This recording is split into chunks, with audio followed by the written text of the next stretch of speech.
खूबसूरत सी नदी के किनारे पर एक गुरु अपना आश्रम बनाकर रहा करते थे। उनकी ख्याति दूर दूर तक फैली हुई थी। वह बूढ़े हो चुके थे और उनका एक शिष्य भी था जो उन्हीं के साथ उस आश्रम में रहा करता था।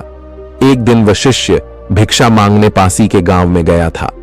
तभी उसने वहां पर देखा कि एक बूढ़े व्यक्ति की मृत्यु हो चुकी थी। यह देख वह शिष्य बहुत चिंतित हो गया। उस मृत व्यक्ति को देखकर उस शिष्य के मन में एक चिंता जाग उठी। वह शिष्य अब यह सोचने लगा कि मेरे गुरु भी अब बूढ़े हो चले हैं। यदि वह मुझे छोड़कर चले जाएंगे तो मेरा मार्गदर्शन कौन करेगा? मुझे रास्ता कौन दिखाएगा? मैं किसके मार्गदर्शन से अपने आध्यात्म की इस सफर को पूरा कर पाऊंगा? वह यही सोचता हुआ वापस आश्रम लौट आया, लेकिन उसने अपने गुरु से कुछ नहीं कहा। लेकिन वह हर दिन अब चिंता में रहने लगा था। वह हर रोज सुबह उठकर सबसे पहले अपने गुरु के पास जाता और यह देखता कि कहीं उनकी सांसें चल रही हैं या नहीं। गुरु जीवित तो है ना? और जब वह यह देखता कि उन गुरु की सांसें अब भी चल रही हैं, तो वह देखकर सुकून की सांस लेता। देखते ही देखते अब यह डर उसके मन में गहराई तक बैठता जा रहा था, क्योंकि उसने बहुत से बूढ़े लोगों को मृत्यु प्राप्त करते हुए देखा था। एक दिन की बात है, वह अपने मार्ग से कहीं जा रहा था। रास्ते में उसे दो झोपड़ियां नजर आई। वहां से रोने और बिलख की आवाज भी आ रही थी। शिष्य ने जब वहां जाकर देखा तो उसने पाया कि वहां पर किसी की मृत्यु हो गई थी और वह व्यक्ति भी बूढ़ा था। यह देखकर वह शिष्य अब भीतर ही भीतर बहुत चिंतित हो चुका था। उसे अब यह डर सता रहा था कि कहीं उसके गुरु भी उसे छोड़कर न चले जाएं। यही सोचता हुआ वह वापस आश्रम लौट आया। वह चुपचाप एक जगह बैठ गया और अपने गुरु के बारे में सोचने लगा। तभी वहां पर वह गुरु आए। उन्होंने अपने शिष्य को इतनी चिंता में देखा तो वह उससे पूछे बिना रह नहीं पाए। वह गुरु अपने शिष्य के पास बैठे और अपने शिष्य से कहते हैं, भंते, क्या बात है? मैं तुम्हें कई दिनों से चिंता में देख रहा हूं। क्या कोई विपदा आन पड़ी है? अपने गुरु के इस प्रश्न का जवाब देते हुए वह शिष्य उन गुरु से कहता है, हे गुरुवर, कहने में तो बहुत अजीब लग रहा है, लेकिन मैं जो भी कहना चाहता हूं यह सत्य भी है और मैं इसे छुपा नहीं सकता। मैंने कई सारे बूढ़े लोगों को मरते हुए देखा है और मेरे मन में भी यही डर है कि आप भी बूढ़े हो चुके हैं। इसलिए मैं आपको खोना नहीं चाहता, क्योंकि यदि आप छोड़कर चले गए तो फिर मुझे राह कौन दिखाएगा? आपके बिना मैं अपने सफर को किस प्रकार पूरा कर पाऊंगा? उन गुरु ने अपने शिष्य की मन की इस बात को ध्यानपूर्वक सुना और उसके बाद वह जोर जोर हंसने लगे। इस पर वह शिष्य बड़ा आश्चर्यचकित हुआ और उसने उन गुरु से कहा, हे गुरुवर, आप हंस क्यों रहे हैं? क्या मैंने कुछ गलत कह दिया? क्या बूढ़े लोग मृत्यु को प्राप्त नहीं होते? इस पर वह गुरु अपने शिष्य से कहते हैं, भंते, इस दुनिया में मृत्यु का बुढ़ापे या जवानी से कोई संबंध नहीं है। तुझे इस बात की चिंता है कि मैं मर जाऊंगा तो तुझे मार्गदर्शन कौन देगा, किंतु तुमने एक पल के लिए यह नहीं सोचा, यदि मुझसे पहले तुम्हारी मृत्यु हो गई तो तुम क्या कर पाओगे? ऐसी अवस्था में तुम मुझसे मार्गदर्शन कैसे ले पाओगे? अपने गुरु की यह बात सुनकर वह शिष्य आश्चर्यचकित रह गया। वह पूरी तरह से स्तब्ध रह गया और मन ही मन वह यह सोचने लगा कि यह बात तो मैंने सोची ही नहीं। गुरुवर तो सत्य ही कह रहे हैं। मैं तो यह सोच रहा था कि केवल बूढ़े लोग ही मरते हैं, किंतु वास्तविकता तो यही है कि बच्चे और जवान भी मरते हैं।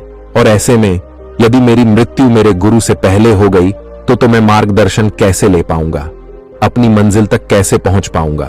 अब से उस शिष्य के मन में केवल एक ही बात चलने लगी और वह यही थी कि यदि वह गुरु से पहले ही मर गया तो आखिर वह क्या जानकर मरेगा? आखिर वह क्या हासिल करके मरेगा? वह यह सोच रहा था कि जीवन तो अनिश्चित है, आज है, लेकिन अगले पल कौन जानता है? यह जीवन हो या ना हो, जीवन के बारे में कुछ भी नहीं कहा जा सकता। जीवन तो अनिश्चित है। वशिष्ठ यह सब बैठकर सोच ही रहा था कि देखते ही देखते रात्रि का वक्त हो चुका था और गुरु अपने कक्ष में सोने के लिए चले गए थे। शिष्य भी सोने की कोशिश कर रहा था, लेकिन इस विचार ने उसके मन में इतनी खलबली मचा दी थी कि वह सो नहीं पा रहा था। वह बेचैन था। आधी रात में वह शिष्य अपने बिस्तर से उठा और उन गुरु के पास जा पहुंचा। उन्हें जगाकर वह शिष्य उन गुरु से कहता है, हे गुरुवर, यह जीवन तो अनिश्चित है। पता नहीं मैं कल का सूरज देख पाऊंगा या नहीं, यह मैं नहीं जानता, और जीवन के बारे में तो कुछ भी नहीं कहा जा सकता। इसलिए हे गुरुवर, मुझे वह आखिरी बात बता दीजिए जो ज्ञानी लोग अंत में सत्य को प्राप्त करके जानते हैं। इस जवाब में वह गुरुवर अपने शिष्य से कहते हैं, भंते, तुम्हें इतनी जल्दी क्या है? जैसे सब लोग उस सत्य को प्राप्त करते हैं, तुम भी कर लेना। इस पर वह शिष्य उन गुरुवर से कहता है, हे गुरुवर, आप ही ने तो कहा है कि जीवन अनिश्चित है और मेरी मृत्यु का भी कोई भरोसा नहीं। पता नहीं मैं कल का सूरज देख पाऊंगा या नहीं, कोई भरोसा नहीं है कि मैं सुबह तक जीऊंगा या नहीं, इसलिए मैं सुबह तक का इंतजार नहीं करना चाहता। आप मुझे अभी और इसी समय वह बात बता दीजिए। मैं वह आखिरी बात जानना चाहता हूं जो ज्ञानी लोग अपने जीवन के अंत में जानते हैं। कम से कम मृत्यु के वक्त मुझे यह तसल्ली तो होगी कि कम से कम मुझे वह बात पता है कि आखिर अंत में है क्या। इस पर वह गुरुवर अपने शिष्य से कहते हैं, ठीक है, यदि तुम यही जान चाहते हो तो मैं तुम्हें यह बात जरूर बताऊंगा, लेकिन आज नहीं, आज से 3 दिन बाद। इस पर वशिष्ठ कहता है, किंतु हे गुरुवर, मुझे यह तक नहीं पता कि मैं सुबह का सूरज देख पाऊंगा या नहीं, और आप मुझे 3 दिन इंतजार करने के लिए कह रहे हैं। इसके जवाब में वह गुरुवर अपने शिष्य से कहते हैं, भंते, यदि तुम वो बात जानना चाहते हो तो तुम्हें 3 दिन तक इंतजार करना ही होगा। इसके पहले मैं तुम्हें वो बात नहीं बता सकता। शिष्य किसी तरह से मान जाता है और वह अपने गुरु से कहता है, ठीक है गुरुवर, यदि आप कहते हैं तो मैं 3 दिनों तक इंतजार कर लेता हूं, लेकिन उसके बाद आपको वह बात मुझे बतानी ही होगी। आगे वह गुरुवर अपने शिष्य से कहते हैं, भंते, मैं तुम्हें वह बात अवश्य बताऊंगा, लेकिन मेरी एक शर्त है। इस पर वशिष्ठ कहता है, हे गुरुवर, मैं की सारी शर्तें मानने के लिए तैयार हूं, बताइए आपकी क्या शर्त है। इस पर वह गुरुवर अपने शिष्य से कहते हैं, भंते, जब तक तुम वह बात नहीं जान लेते तब तक तुम्हारे गले से एक बूंद भी पानी नहीं उतरना चाहिए, अन्यथा तुम वह बात कभी नहीं जान सकोगे। शिष्य उन गुरु की बात मान लेता है और मन ही मन वह बहुत प्रसन्न हो जाता है कि कम से कम 3 दिनों बाद अब उसे वह बात पता चल ही जाएगी, और अब वह तीसरे दिन का इंतजार करने लगा।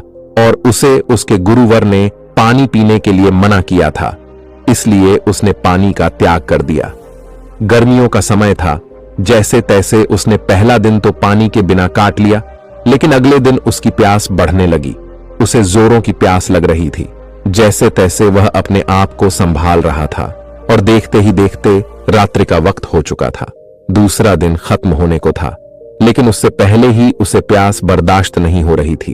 उसका गला पूरी तरह से सूख चुका था और उसे जोरों की प्यास लगी थी। वह पानी पीना चाहता था और उसे अपनी प्यास अब बर्दाश्त नहीं हो रही थी। इसलिए वह अपने गुरु के पास गया और उसने अपने गुरु से कहा, हे गुरुवर, मुझे बहुत जोरों की प्यास लगी है, क्या मैं थोड़ा सा पानी पी सकता हूं? इसके जवाब में वह गुरुवर अपने शिष्य से कहते हैं, भंते, यदि तुम वो आखिरी बात जानना चाहते हो तो पानी मत पीना। यदि तुमने पानी पी लिया तो मैं तुम्हें वह बात बता ही नहीं पाऊंगा। इसलिए यदि तुम वह आखिरी बात जानना चाहते हो तो तुम्हें तीसरे दिन तक इंतजार करना ही होगा। और हां, यदि तुम वह बात नहीं जानना चाहते तो कोई बात नहीं, तुम पानी पीने के लिए स्वतंत्र हो। शिष्य ने जैसे तैसे खुद को मनाया और वह तीसरे दिन का इंतजार करने लगा। देखते ही देखते सुबह हुई, लेकिन अब वह तीसरा दिन उस शिष्य पर भारी पड़ने लगा था। उसके होंठ, उसका गला पूरी तरह से सूख चुके थे और उसे ऐसा प्रतीत हो रहा था मानो उसे चक्कर आ रहे हों। उस शिष्य को ऐसा लग रहा था कि मानो वह अभी अभी जमीन पर गिर पड़ेगा। वह जैसे तैसे किसी तरह से अपने आप को संभालते हुए उन गुरु के पास पहुंचा और उन गुरु से कहता है, हे गुरुवर, यदि मैं प्यास के कारण मर गया तो वह आखिरी बात कैसे जान पाऊंगा, और फिर मेरे 3 दिनों तक इंतजार करने का क्या लाभ? इस पर वह गुरुवर अपने उस शिष्य से कहते हैं, भंते, यदि तुम्हें प्यास लगी है तो मैं तुम्हें पानी के विषय में कुछ बातें बताता हूं। पानी का कोई रंग नहीं होता, यह श होता है, यह नदियों में बहता है, हम तक पहुंचता है और यह बारिश के रूप में भी बरस जाता है। पानी से हमारी प्यास बुझ जाती है। पानी हमारे शरीर के लिए बहुत ही आवश्यक है। पानी अमृत है।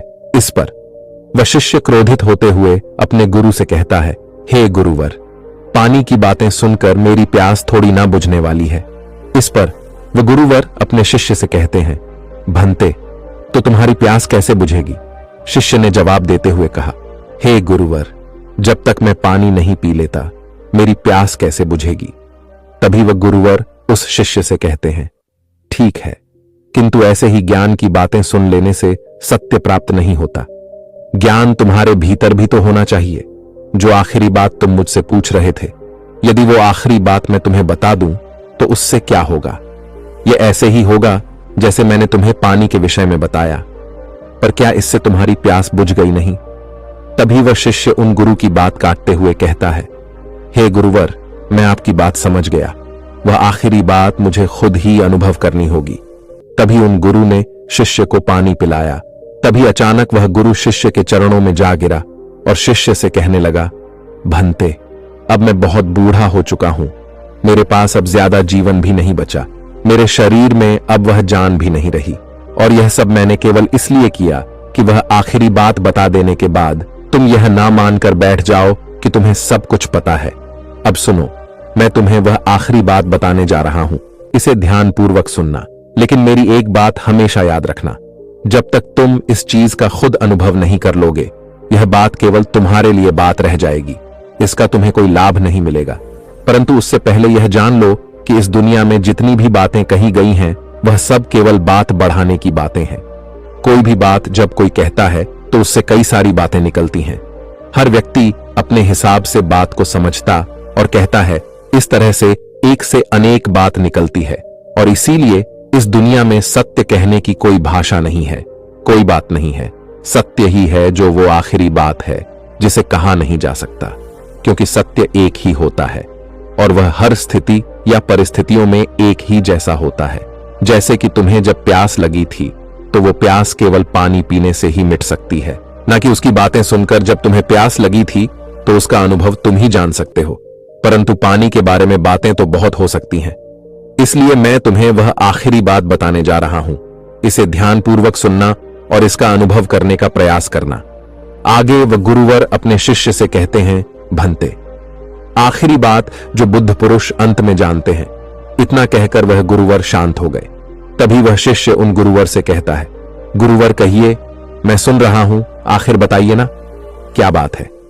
वह शिष्य कई बार यही बात दोहराता रहा, लेकिन उसके गुरु ने कुछ भी नहीं कहा।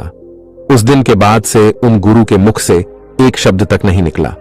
देखते ही देखते कई दिन बीत गए, लेकिन अब उस शिष्य को यह समझ नहीं आ रहा था कि आखिर उसके गुरु को क्या हो गया है। आखिर वह ऐसा क्यों कर रहे हैं? आखिर वह कुछ बोलते क्यों नहीं? जब से उन्होंने मुझसे कहा कि मैं तुम्हें आखिरी बात बताने जा रहा हूं, उसके बाद से उन्होंने मुझसे एक शब्द तक नहीं कहा। वह मुझे वह आखिरी बात बताने वाले थे जो बुद्ध पुरुष अंत में जानते हैं, लेकिन उसकी बात से वह चुप हो गए। उन्होंने मुझसे तब से कुछ भी नहीं कहा है और अब तो पूरे 1 महीने बीत चुके हैं, लेकिन मेरे गुरु मुझसे कुछ कह ही नहीं रहे। वशिष्ठ इसी चिंता में लगा हुआ था। तभी अगले दिन सुबह उस शिष्य के गुरु हमेशा हमेशा के लिए चुप हो गए। किंतु अपना देह त्यागने से पहले गुरु ने अपने शिष्य को अपने थैली की ओर इशारा करते हुए कुछ कहने की कोशिश की थी और उसके बाद उन्होंने अपना देह त्याग दिया।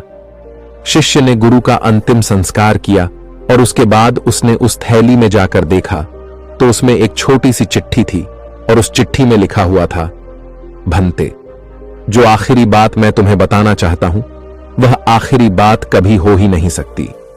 शिष्य को अब भी कुछ समझ नहीं आ रहा था कि आखिर इसका क्या मतलब है। आखिर उसके गुरु ने ऐसा क्यों कहा है, ऐसा क्यों लिखा है, उसे कुछ भी समझ नहीं आ रहा था। कई दिनों तक तो वह इसी बारे में सोचता रहा, लेकिन उसे इसका कोई जवाब नहीं मिला। अंत में उसने यह तय किया कि जैसा भी उसे उसके गुरु ने मार्ग दिखाया है वह उस मार्ग पर आगे बढ़ेगा और सत्य की प्राप्ति करेगा। वह आध्यात्म की मार्ग पर आगे बढ़ता गया और करीब 10 सालों की खोज बन के बाद आखिरकार एक दिन उसने सत्य को प्राप्त कर ही लिया और तब जाके उसे अपने गुरु की बात समझ में आ गई और अब वह मौन हो चुका था और अब उसे वह आखिरी बात पता चल चुकी थी। वह आखिरी बात कोई कह नहीं सकता, क्योंकि जो बात कह दी जाए वह आखिरी नहीं होती और वही सत्य है, शांति है, एक जैसा है और वह कभी नहीं बदलता। फिर भी अगर मैं आपसे उस आखिरी बात के बारे में बात कहूं तो मेरे कहते ही आप जितने लोग भी यह वीडियो देख रहे हैं, जो मेरी बातें सुन रहे हैं, वो उतनी ही तरह तरह की बातें निकालेंगे और वह सत्य नहीं होगा। उसमें कहीं भी आपको सत्य नजर ही नहीं आएगा और ऐसे में वह आखिरी बात भी नहीं रह जाएगी। तो आपके हिसाब से वह आखिरी बात क्या है? क्या आप अब तक जान चुके हैं या नहीं? तो यदि अगर आप अब तक उस बात को नहीं पहचान पाए तो मैं एक बार फिर से आपको समझाने का प्रयास करता